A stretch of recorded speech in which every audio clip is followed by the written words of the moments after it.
Et si je vous disais que la chose la plus puissante que vous puissiez jamais dire à une femme est de ne rien dire du tout? Et si le silence, pur, glacial, n'était pas une faiblesse, mais la manœuvre la plus redoutable que vous puissiez effectuer?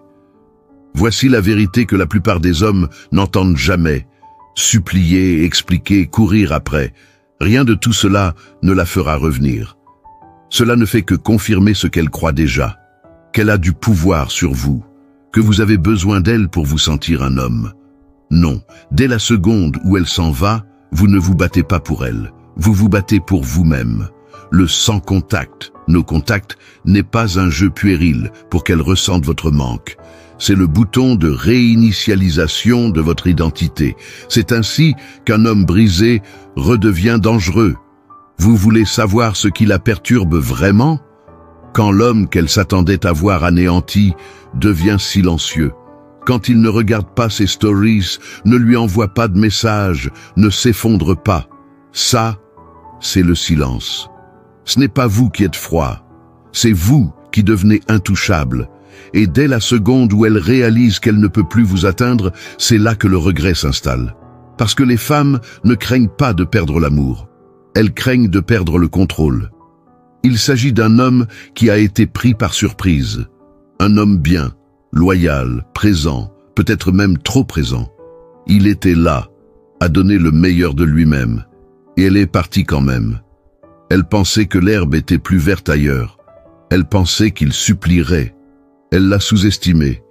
Et maintenant, elle apprendra que perdre un homme qui connaît sa valeur est le genre de douleur qui se manifeste à 2 heures du matin, quand son téléphone est à 1% et que vous ne répondez plus. Le sans-contact n'est pas une vengeance, c'est une révélation. Il révèle qui elle est vraiment et qui vous étiez destiné à devenir. C'est le moment où vous cessez d'être émotionnel, vous cessez d'essayer de lui faire comprendre. Vous cessez de perdre votre pouvoir et vous devenez silencieux, non pas parce que vous êtes faible, mais parce que vous en avez fini de donner des explications à des personnes qui ne méritent pas d'y avoir accès. Alors, ne lui envoyez pas de message. Ne regardez pas sa vie à travers un écran. Laissez-la s'interroger. Laissez-la sombrer dans la spirale. Et que ce soit le chapitre où vous vous élevez. Parce que lorsque vous maîtrisez vos émotions, lorsque vous adoptez une indifférence stoïque, vous devenez la seule chose à laquelle elle ne s'attendait pas, libre.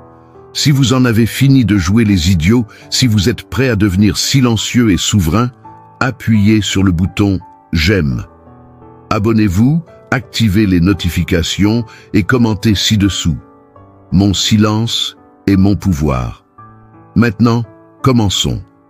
Numéro 1. Le silence crie plus fort que les mots. Quand elle est partie, elle s'attendait à du bruit. Elle s'attendait au chaos, au drame, à un effondrement. Elle pensait que vous appelleriez 100 fois, que vous inonderiez ses messages privés, que vous la supplieriez de parler, d'expliquer, de reconsidérer. C'est le scénario auquel elle s'était préparée, celui qu'elle avait déjà vu. Elle voulait cette dernière dose d'ego, la preuve qu'elle était inoubliable, que vous étiez perdu sans elle. Mais vous ne lui avez rien donné, juste le silence. Et ça ne faisait pas partie de son plan, parce que le silence n'est pas le vide. Le silence est pression. Le silence est pouvoir. Quand vous ne dites rien, vous ne lui donnez pas ce dont elle a désespérément besoin, de l'attention. Et quand l'attention se tarit, le doute commence à l'envahir. Elle est laissée seule dans la chambre d'écho de ses propres décisions. Et soudain, la rupture ne semble plus aussi nette qu'elle l'imaginait. Elle commence à se demander, était-il vraiment si calme? Pourquoi n'a-t-il pas cherché à me contacter? Est-il déjà avec quelqu'un d'autre? C'est là que la psychologie sombre entre en jeu. Dès la seconde où vous cessez de réagir, vous changez la dynamique. Maintenant, c'est elle qui pense à vous. Votre silence la force à faire face au vide. Et ce vide, c'est là que réside votre pouvoir. Un homme qui ne plaide pas, ne poursuit pas, n'explique pas. Cet homme est dangereux parce qu'il n'essaie pas d'être entendu, il n'essaie pas de la reconquérir, il lâche prise, et en lâchant prise, il devient l'homme qu'elle n'a jamais vraiment connu jusqu'à ce qu'il soit parti. Le stoïcisme enseigne l'une des vérités les plus froides de la vie. Le seul véritable contrôle que vous ayez est sur vous-même, vos réactions, votre discipline, vos décisions. Et quand vous partez en silence, vous dites à chaque respiration « je ne suis plus à vendre ». Ce genre d'immobilité est magnétique, car elle ne vient pas de la fierté, elle vient du pouvoir. Pendant qu'elle regarde votre dernière story en boucle, scrutant chaque publication à la recherche d'un message caché, vous construisez tranquillement, froidement, avec détermination. Vous ne consultez pas sa page, n'aimez pas ses photos, ne jouez pas le jeu. Parce que c'est vous qui mettez fin au jeu maintenant. Votre silence est la leçon qu'elle n'aurait jamais pensé devoir apprendre. Elle pensait avoir le temps. Elle pensait que vous seriez une option pour toujours. Mais maintenant, ces appels restent sans réponse. Ces messages ne sont pas lus, voire jamais vus.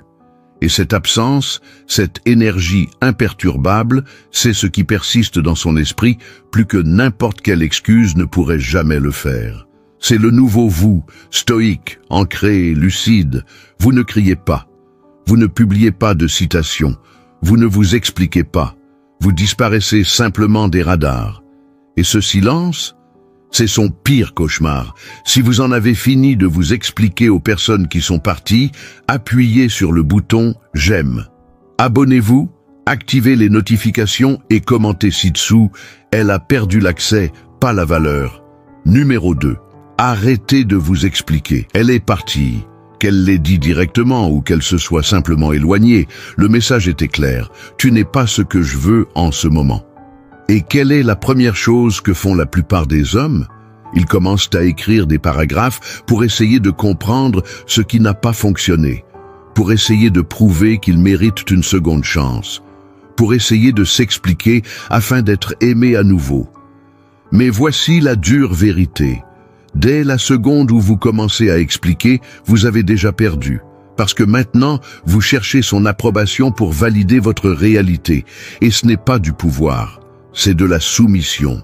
Non, arrêtez de vous expliquer. Vous ne lui devez pas une analyse de vos émotions. Vous ne lui devez ni clarté, ni clôture, ni une fin propre. Elle a pris une décision. Laissez-la assumer. Vous pensez que l'explication apportera la compréhension? Ce ne sera pas le cas. Cela ne lui donne que plus d'informations pour vous dévaloriser. Chaque message que vous envoyez après la rupture dit « Je suis toujours émotionnellement disponible pour que tu me rejettes ». Les femmes ne regrettent pas les hommes qui expliquent. Elles regrettent ceux qui disparaissent avec une certitude tranquille. Vous voulez savoir ce qui les hante?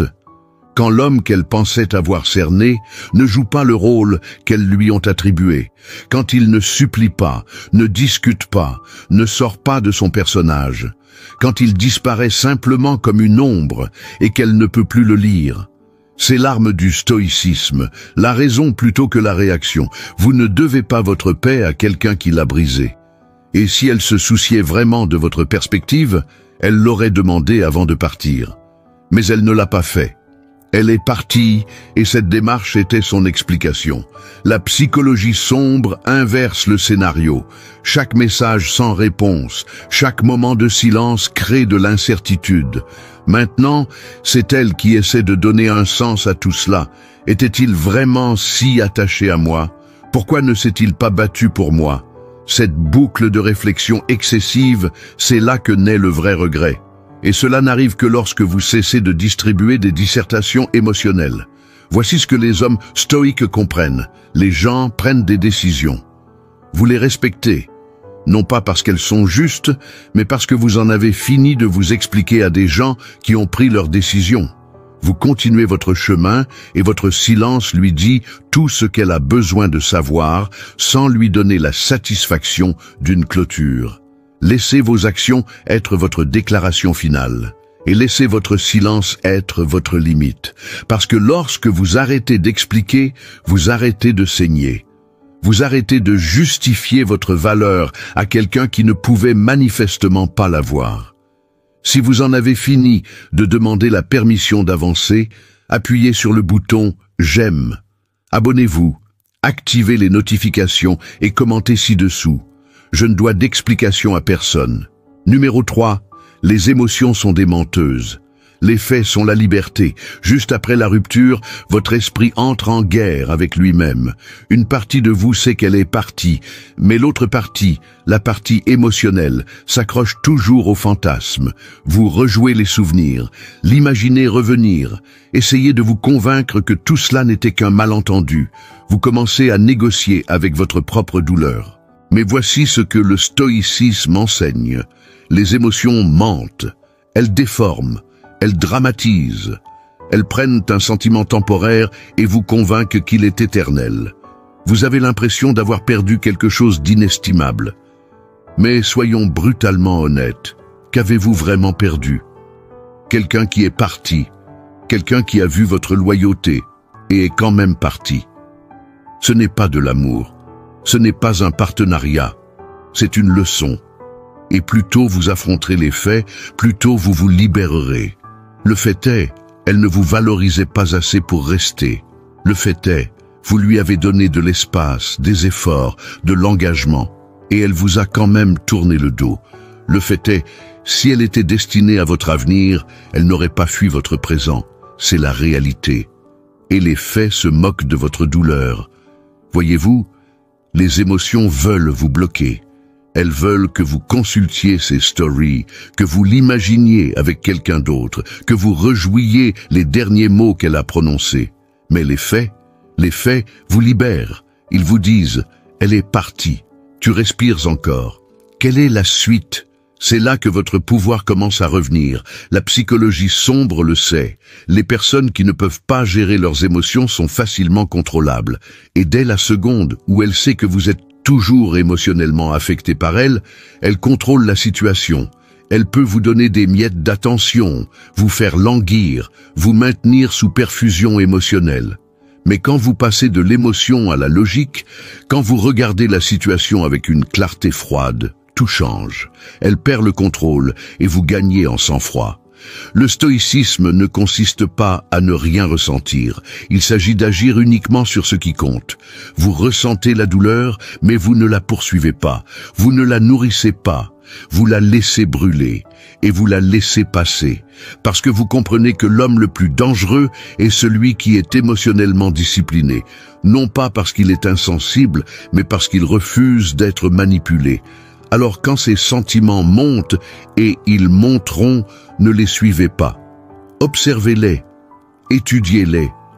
Laissez-les vous enseigner quelque chose, mais ne les laissez jamais prendre vos décisions. Parce que la vérité est que vos émotions ne définissent pas la réalité. Votre réponse à la réalité, si. Si vous en avez fini d'être contrôlé par les sentiments au lieu de la vérité, appuyez sur le bouton « J'aime ».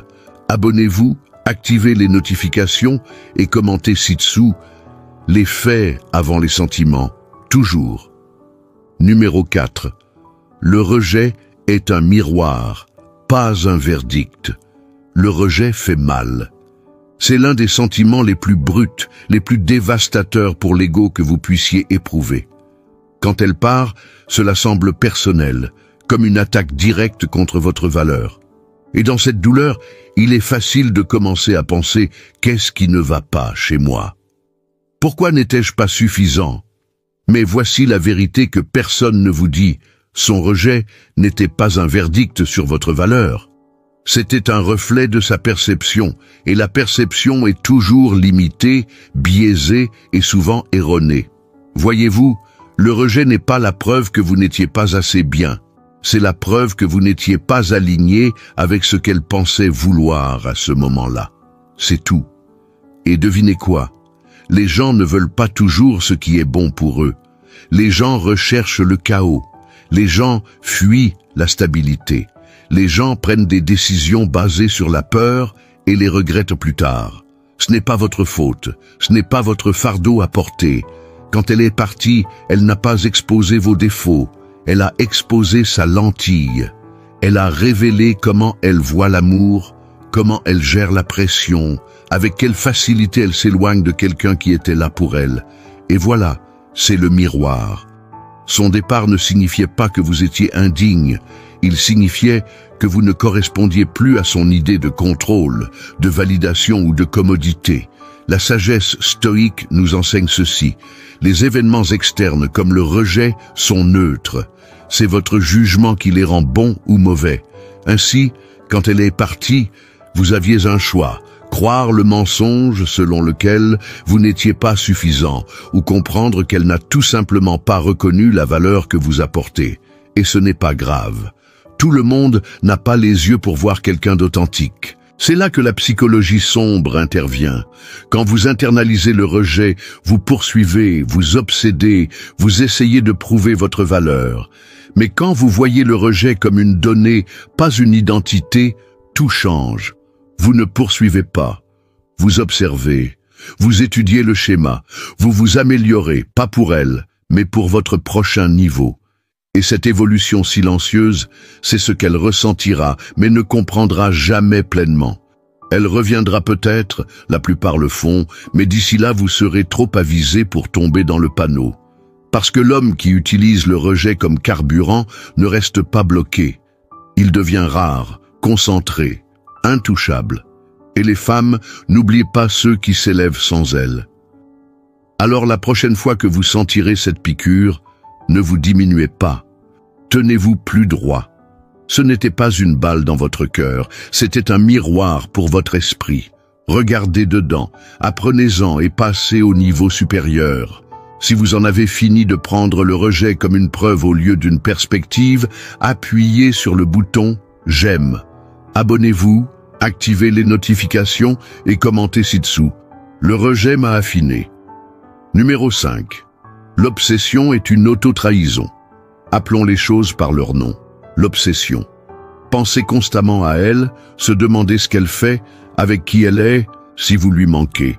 Consultez son profil, suranalysez son silence, rejouez les conversations comme si elle détenait un code secret.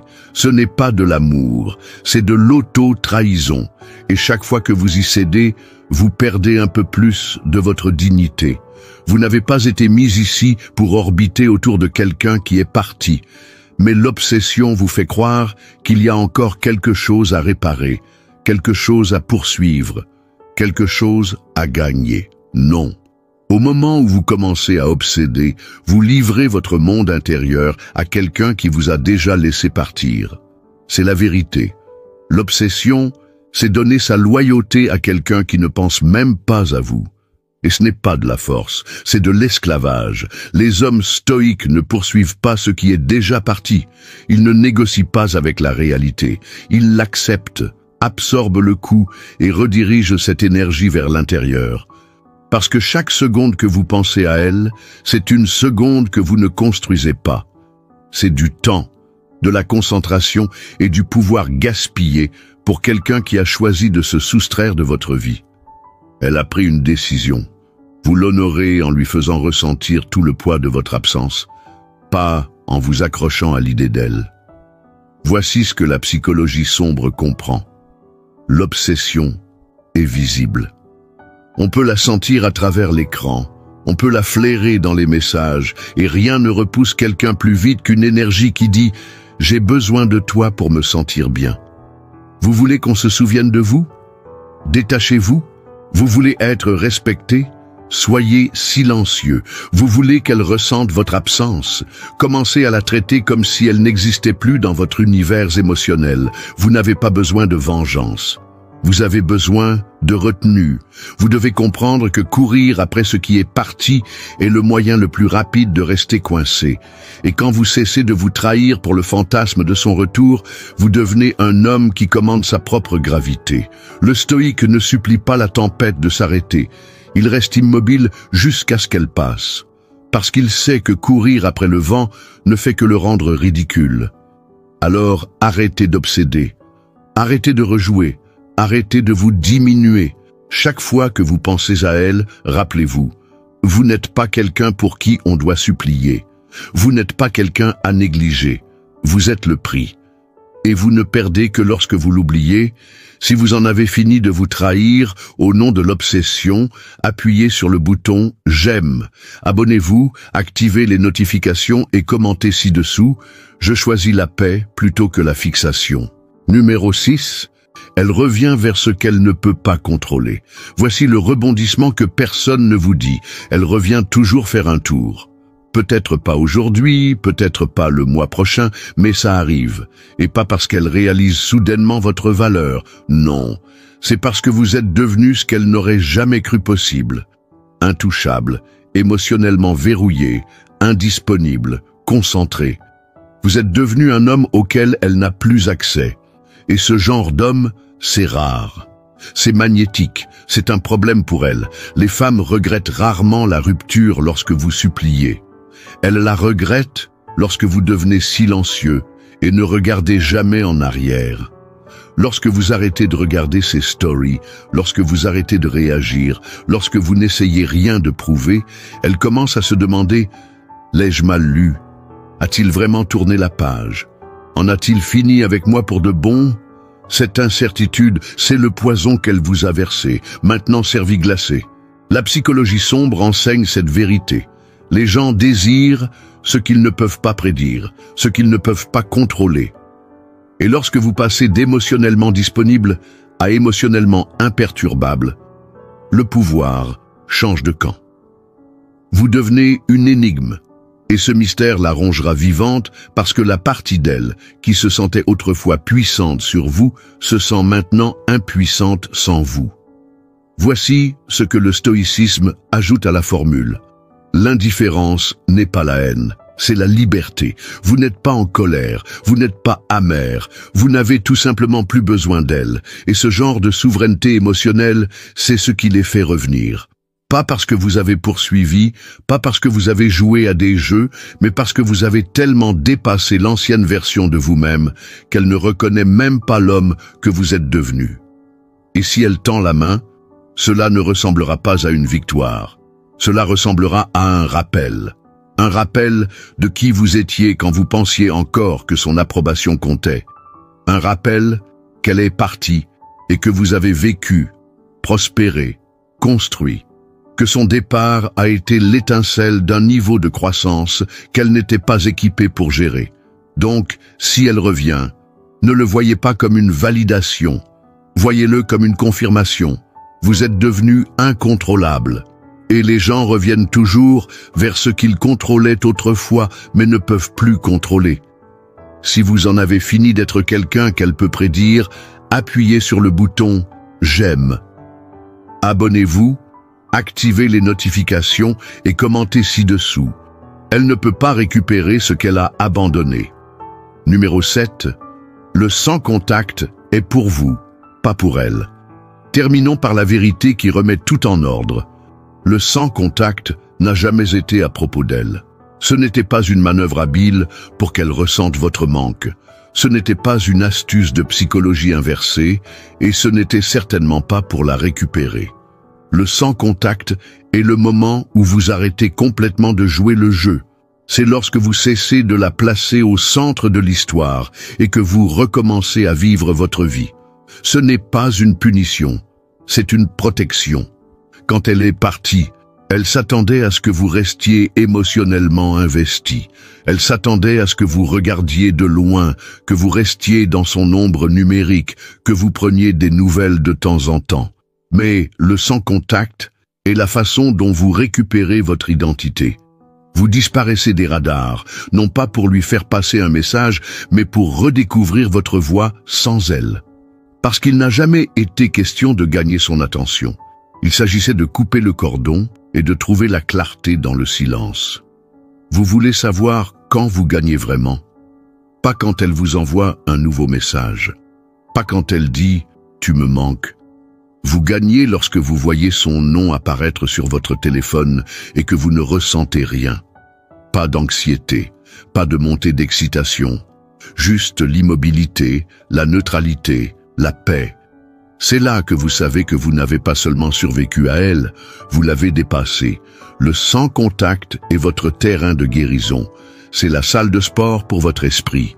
C'est le moment où votre obsession se brise et où votre objectif se réveille.